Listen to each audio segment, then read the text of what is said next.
தமிழகத்துடைய கடன் கிட்டத்தட்ட 11,00,000 கோடியா இருக்கு. அத அவரு எப்படி டேக்கிள் பண்ண போறாரு? மத்திய அரசு கூட எப்படி இவரு ரிலேஷன்ஷிப்ப மெயின்டெயின் பண்ண போறாரு? சட்ட ஒழுங்கா எப்படி இவரு பாதுகாக்க போறாருன்னு ஏகப்பட்ட விஷயங்கள் பார்க்க வேண்டியது இருக்கு. எல்லாத்தையுமே நாம பொறுத்திருந்து தான் பார்க்கணும். அவருக்குன்னு ஒரு டைம நாம கண்டிப்பா குடுத்து தான் ஆகணும். இங்க ஒரு சில பேர் பயங்கரமா ட்ரிகர் ஆயிடுறாங்க. இந்த தாவேக்காக்கு சப்போர்ட் பண்ணக்கூடிய சின்ன சின்ன பசங்க இருப்பாங்க இல்லையா? அந்த பசங்க போடுற போஸ்ட்ட பார்த்து இவங்க ட்ரிகர் ஆகுறாங்க. ஏங்க நீங்கலாம் எவ்வளோ பெரிய ஆளு? உங்களுக்கு எவ்வளோ ஃபாலோவர்ஸ் இருக்காங்க? நீங்க எப்பேர்ப்பட்ட இன்டலெக்சுவலு?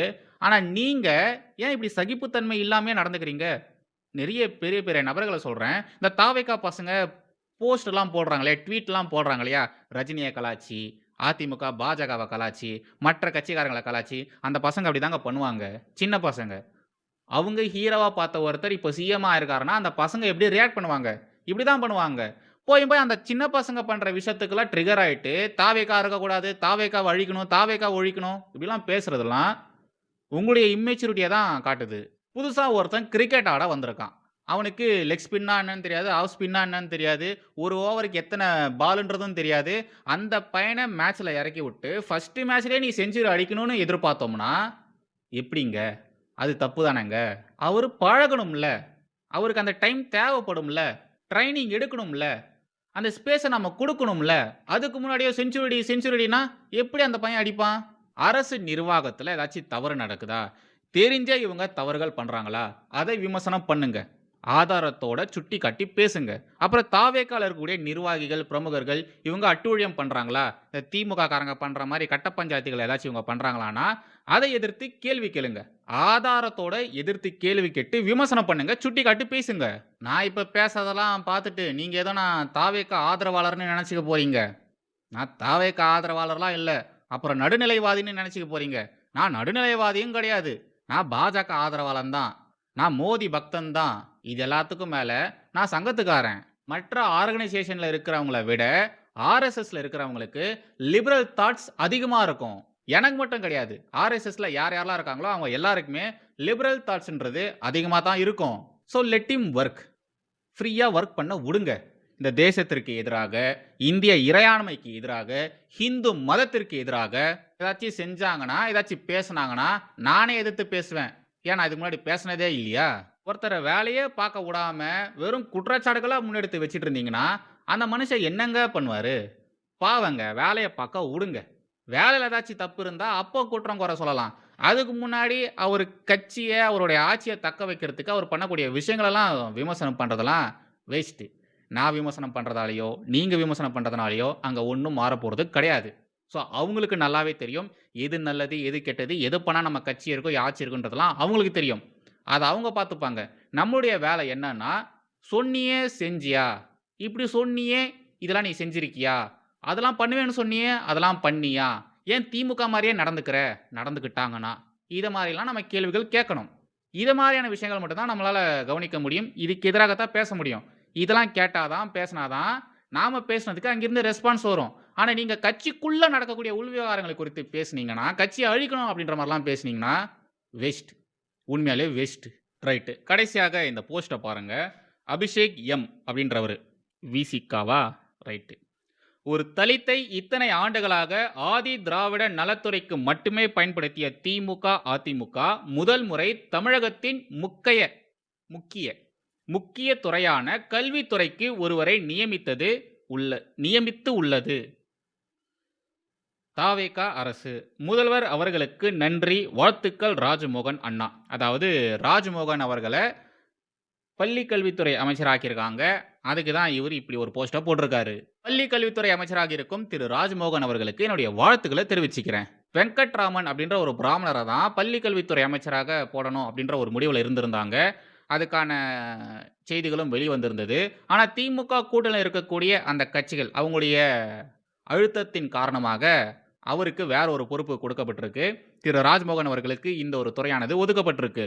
இதுல பாருங்க, ராஜ்மோகன் அவர்கள பள்ளி கல்வித்துறை அமைச்சராக்குனதுக்கு இங்க 1008 விமர்சனங்கள் வந்துட்டு இருக்கு. ராஜ்மோகனுக்கு என்ன தகுதி இருக்கு? ராஜ்மோகன் என்னத்த படிச்சு கிழிச்சிருக்காரு? அவரு காலேஜ ஃபுல்லா கூட முடிக்கல. ஏகப்பட்ட அரியர் வச்சிருக்காரு. அவருடைய எஜுகேஷன் இன்கம்ப்ளீட்டா தான் இருக்கு. அப்பேற்பட்ட நபர நீங்க ஏன் அமைச்சராக்கி இருக்கீங்க? அப்படின்ற மாரிலாம் பேசிட்டு இருக்காங்க. திமுக, அதிமுகல எத்தனை அமைச்சர்கள் நல்லா படிச்சவங்களா இருக்காங்க? டிகிரி ஹோல்டர்ஸா எத்தனை அமைச்சர்கள் இருக்காங்க? திமுகல பிடிஆர் இருந்தாரு. அவரு நிதி அமைச்சரா இருந்தாரு. அதுக்கப்புறம் என்ன ஆனாரு? என்ன ஆனாரு? நல்லா படிச்சவங்களுக்கு அமைச்சர் பதவி தரணும்னா, அத நீங்க பாஜகல மட்டும் தான் பார்க்க முடியும். பெருசா வேற எந்த கட்சியிலுமே கிடையாது. தாவேகா இத மாரி இளைஞர்களுக்கு வாய்ப்பு தந்திருக்காங்க. அவங்கள தேர்தல்ல போட்டியிட வச்சு, வெற்றி பெற வச்சு, அவங்கள அமைச்சரும் ஆக்கியிருக்காங்க. இதுக்கு வாழ்த்து தெரிவிக்கிறதுக்கு யாருக்குமே மனசு இல்ல. ஆனா, ராஜ்மோகன் எப்படி அமைச்சர் ஆகலாம்? அவனுக்கு என்ன தகுதி இருக்கு? அப்படின்ற மாரி கேள்வி கேட்கறதுக்கு மட்டும் லைனா வந்துருவானுங்க. பாஜகல உங்களால நெறைய படிச்ச அமைச்சர்களா பார்க்க முடியும். யாருக்கு எந்த ஃபீல்ட் ஸ்ட்ராங்கா இருக்குமோ, அந்த டிபார்ட்மென்ட்ட அவங்களுக்கு ஒதுக்கியிருப்பாங்க. தாவேகான்ற ஒரு கட்சி இப்ப தான் வந்திருக்கு. தாவேகா கிட்ட நீங்க பாஜக பண்ற மாரியான விஷயங்கள் எதிர்பார்த்தீங்கன்னா, எப்படிங்க? இவ்ளோ வருஷம் ஆட்சி பண்ண திமுக, அதிமுகலயே அது மாரியான நிலை இல்ல. அப்படி இருக்கும்பொழுது தாவேகால நீங்க எதிர்பார்க்கிறது தப்பு தானே?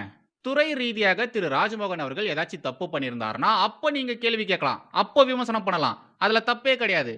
அந்த மனுஷன் இப்ப தான் அமைச்சர் ஆகியிருக்காரு. அதுக்குள்ள உனக்கு என்ன தகுதி இருக்கு? நீ என்னத்த படிச்சு கீச்சிருக்க? அப்படின்ற மாரிலாம் கேட்கறது கேவலமால உங்களுக்கெல்லாம்? அந்த மனுஷன் பாவம் இப்ப தான் அமைச்சர் ஆகியிருக்காரு. திரு விஜய் அவர்களுக்கு நாம என்ன சொன்னோம்? அவருக்கு நாம ஸ்பேஸ் குடுக்கணும். கொஞ்சம் டைம் குடுக்கணும். வெயிட் பண்ணி பார்க்கணும்னு சொன்னோம் இல்லையா? திரு விஜய் அவர்களுக்கு என்ன சொன்னோமோ, அதே தான் தாவேகால இருக்கக்கூடிய ஒவ்வொரு அமைச்சர்களுக்கும் நாம சொல்லணும். விஜய் அவர்களுக்கு எவ்வளோ ஸ்பேஸ் தரோமோ, அவ்வளோ ஸ்பேஸ அந்த அமைச்சர்களுக்கும் நாம தரணும். ஏன்னா, அவங்க ஒண்ணும் பழந்தின்னு கொட்ட போட்ட அரசியல்வாதிகள் கிடையாது. அவங்களும் அரசியலுக்கு புதுசு தான். எல்லாருமே ஃபர்ஸ்ட் டைம் எலக்ஷன்ல நின்னு வின் பண்ணியிருக்கிறவங்க தான்.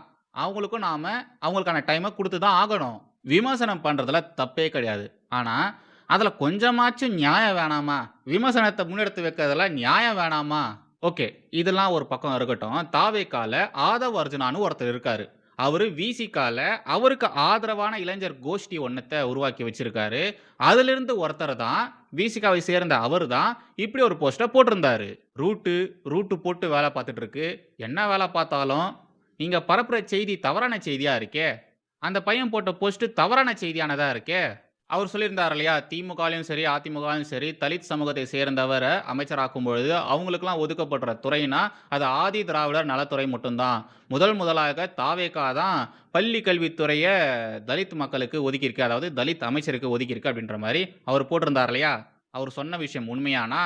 கிடையாது. பொய். சுத்த பொய். திமுகலயும் சரி, அதிமுகலயும் சரி, தலித் அமைச்சர்களுக்கு ஆதி திராவிடர் நலத்துறையை தவிர்த்து ஏகப்பட்ட துறைகள் ஒதுக்கியிருக்காங்க. பொதுப்பணித்துறையிலிருந்து உள்கட்டமைப்பு துறை வரைக்கும் ஏகப்பட்ட முக்கியமான துறைகளை தலித் அமைச்சர்களுக்கு ஒதுக்கியிருக்காங்க. திமுகவும் சரி, அதிமுகவும் சரி. ஒரு சில எக்ஸாம்பிள்ஸ் மட்டும் பார்க்கலாம். சத்தியவாணி முத்து அப்படின்றவரு 1967 இருந்து 1974 வரைக்கும் அவர் அமைச்சரா இருந்தாரு. திமுகவை சேர்ந்தவர். அவருடைய துறை என்ன தெரியுங்களா? தகவல் மற்றும் செய்தித்துறை. உள்ளாட்சித்துறை. இதுல அவரு இருந்தாரு. அவரு தலித் சமூகத்தை சேர்ந்தவர் தான். அப்புறம் சீபா ராமன் அப்படின்றவரு 1970லிருந்து 76 வரைக்கும் அமைச்சரா இருந்திருக்காரு. திமுகவை சேர்ந்தவர் தான். தொழிலாளர் நலத்துறை மற்றும் மின்சாரத்துறை பொறுப்புகள். இந்த டிபார்ட்மெண்ட்ல அவரு அமைச்சரா இருந்திருக்காரு. அப்புறம் கணேசன் அப்படின்றவரு 1971லிருந்து 1976 வரைக்கும் அமைச்சரா இருந்திருக்காரு. திமுகவை சேர்ந்தவரு. நெசவு மற்றும் துணிநூல் துறையில அவர் அமைச்சரா இருந்திருக்காரு. அப்புறம் தங்கவேலு அப்படின்றவரு 1989லிருந்து 1991 வரைக்கும் அமைச்சரா இருந்திருக்காரு. திமுகவை சேர்ந்தவரு. நெசவு மற்றும் துணிநூல் துறை மற்றும் நகர்ப்புற வளர்ச்சி துறையினுடைய அமைச்சரா இருந்திருக்காரு. அப்புறம் செல்வராசு அப்படின்றவரு 1996லிருந்து 2001 வரைக்கும் அமைச்சரா இருந்திருக்காரு. திமுகவை சேர்ந்தவர் தான். வீட்டு வசதி மற்றும் நகர்ப்புற வளர்ச்சி துறையில அவர் அமைச்சரா இருந்திருக்காரு. மத்திய அமைச்சர்களாவும் இருந்திருக்காங்க. எம்பியா இருந்திருக்காங்க. நிறைய பேரு திமுக, அதிமுகன்னு சொல்லிட்டு நிறைய பேரு தலித் சமூகத்திலிருந்து பெரிய பெரிய பொறுப்புகள இருந்திருக்காங்க. ரீசென்ட் எக்ஸாம்பிள் சொல்லணும்னா, கோவி செழியன்னு ஒருத்தர் திமுகவின் அமைச்சர். அவரு இப்போ ரீசென்ட்டா அமைச்சரா இருந்தார் இல்லையா? அப்போ அவர் எந்த டிபார்ட்மெண்ட்ல இருந்தாரு? உயர்கல்வித்துறை. உயர்கல்வித்துறையுடைய அமைச்சரா இருந்திருக்காரு. தலித் சமூகத்திலிருந்து வந்த ஒருவர் அமைச்சர் ஆகியிருக்காரு அப்படின்ற மாரி பேசுறாங்க இல்லையா? அது பெரிய மேட்டரே கிடையாது. ஏன்னா பாஜக குடியரசுத் தலைவரே ஆக்கியிருக்காங்க.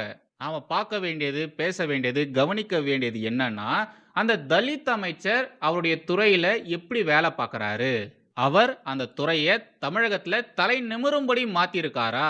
மற்ற அமைச்சர்களை காட்டிலும் இவர் எப்படி வேலை பார்க்குறாரு? அப்படின்ற மாரியான விஷயங்கள தான் நாம பார்க்கணும். அத தான் கவனிக்கணும். இத விட்டுப்புட்டு, ஒடுக்கப்பட்ட மக்களுக்கு வாழ்க்கை குடுத்தது தாவேகா. ஒடுக்கப்பட்ட மக்களின் வாழ்வியல மாத்துனது விஜய் அப்படின்ற மாரிலாம் உருட்டுறாங்க இல்லையா? அது மாரிலாம் உருட்டாதீங்க. தயவு செய்து இது மாரி பெய்டு புரமோஷன்லாம் பண்ணாதீங்க. அப்புறம் உங்களுக்கும் திமுகவுக்கும் என்ன வித்தியாசம்? இப்பவே எந்த ஒரு வித்தியாசமும் இல்ல. திமுகவும், தாவேகாவும் ஒண்ணு தான் சொல்லிட்டு இருக்காங்க. நீங்க பேசக்கூடிய விஷயங்கள், உங்களுடைய ஐடியாலஜி எல்லாமே ஒரே மாரி தான் இருக்கு. அப்புறம் இந்த திமுக காரங்க சொல்லுவாங்க இல்லையா? "நீ பேண்ட் போட காரணம் திராவிடம். நீ சட்டை போட காரணம் திராவிடம். நீ ஜெட்டி போட்டிருக்கல்ல, அதுக்கு காரணமே ஈவேரா தான்." அப்படின்ற மாரிலாம் சொல்றாங்க இல்லையா? அந்த பேச்சுக்கும், உங்க பேச்சுக்கும் பெருசா வித்தியாசமே இல்லாம போயிடும். இப்போ வரைக்கும் நீங்க அத மாரிலாம் பேசல. ஆனா நீங்க பண்றதெல்லாம் பார்க்கும்போது அப்படிதான் இருக்கு. ஏதோ தாவேக்கா ஆட்சிக்கு வந்ததுக்கு அப்புறமா தான் இது மாரியான மாற்றங்கள் நடந்துட்டு இருக்கு அப்படின்ற மாரிலாம் நீங்க பேசுறதெல்லாம் தப்பு. இது மாரி பண்ணாதீங்க. வந்தே